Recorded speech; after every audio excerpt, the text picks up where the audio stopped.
নমস্কার। আজ 21শে ফেব্রুয়ারি আন্তর্জাতিক মাতৃভাষা দিবস।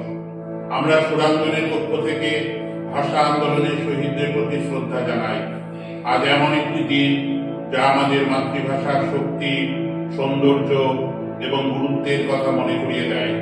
ভাষা কেবল যোগাযোগের মাধ্যম নয়, এটি আমাদের সংস্কৃতির প্রাণ, আমাদের আবেগের কণ্ঠস্বর, আমাদের পরিচয়ের ভিত্তি।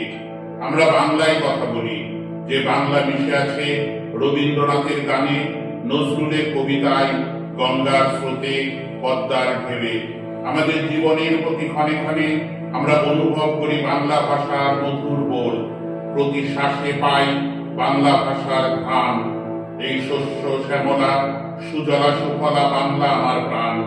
বাংলা আমার মাতৃভাষা, তাই আমি বাংলায় গান গাই।